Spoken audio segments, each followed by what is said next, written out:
Hello and welcome to a very special Christmas Day episode of Prose. I certainly hope that you enjoyed the reading from Luke as per the usual tradition for Christmas Eve here on the podcast. Today, however, we are going to touch back on our thumbnail history series that we have delved into on several holiday occasions with a very special episode titled Thumbnail History 12th Night. If you've ever wondered why we have lords leaping and a bunch of other weirdness and strangeness in our 12 Days of Christmas carol, I'm hoping to dispel some of the confusion as to why we have those 12 days in the first place. So, sit back, relax, and let's jump into this Christmas Day special edition of Thumbnail History right here on Prose.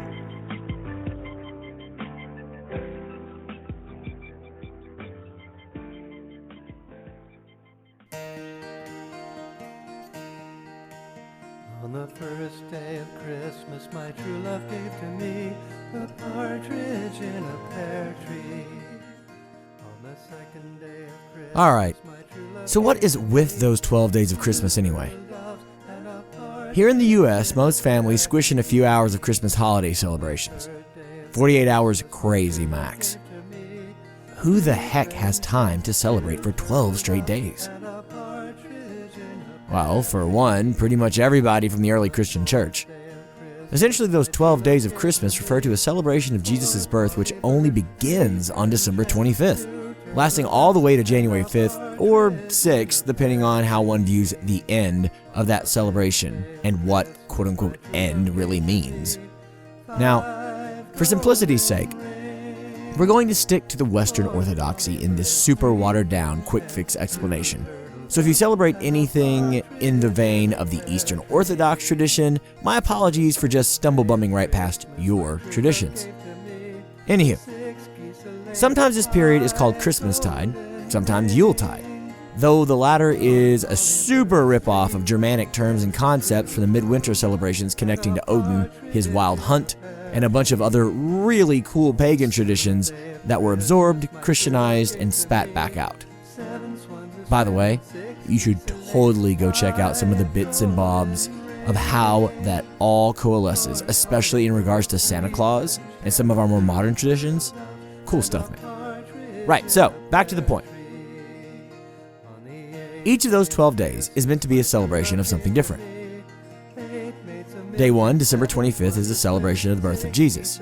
Day 2, December 26th, is meant to be a commemoration of the Christian martyr and Saint Stephen. Day 3, December 27th, is in memory of St. John the Apostle. Day 4, December 28th, is the Feast of the Holy Innocents, where one is to remember the baby boys that King Herod the Great killed in an attempt to off Jesus as a kiddo. Day 5 is December 29th and takes us to Canterbury and is meant to honor St. Thomas Becket. Day 6, December 30th, is for St. Egwin of Worcester. Day 7, December 31st, is rather complicated and complex, but for our limited purposes, let's just say that New Year's Eve counts as what's being celebrated. Day 8, January 1st, is the big day for Mary, the mother of Jesus. Day 9, January 2nd, is for St. Basil, aka Basil, the Great, and St. Gregory Nazianzen. Anyway, you get the point. Day 10, January 3rd, holds the Feast of the Holy Name of Jesus to mark Jesus' official naming in the Jewish temple. That one's disputed too, by the way. Day 11, January 4th, is a bit murkier, and I'm quite confused as to what is up with that. There's a bunch of weird stuff about American saints and martyrs, but that can't be right, because that post-states what we're talking about. So, any listeners that care to educate us all on that, give me a shout. I'll put in an update. The 12th day of those 12 days, January 5th, is Epiphany Eve, or the Feast of the Three Kings, where Jesus' baptism and or the Three Magi are celebrated.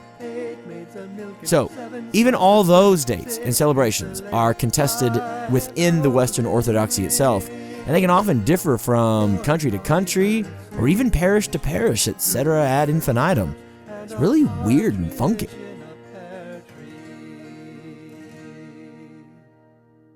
But excuse me, why is this episode titled 12th Night then?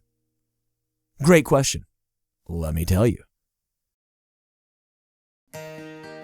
So, we got to the 12th night, right?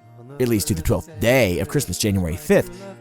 So, 12th night was the tail end of these celebrations, and that is when Christmas time got crunk.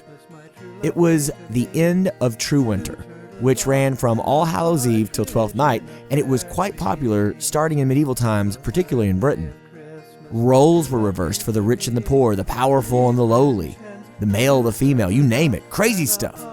Weird games were played, flaming brandy dishes made an appearance, super fattening and decadent foods were made, including the Twelfth Night cake, which also included a dried pea or bean inside that cake. Kinda gross? Maybe, but whoever found that bean and or dried pea, they got to be the lord or the lady of misrule for the rest of this throwdown. This lord or lady of misrule thing sounds pretty sweet, right? Well, it was. If you were the pea finder or bean finder, it meant that you dressed up like royalty and got to run the debauchery.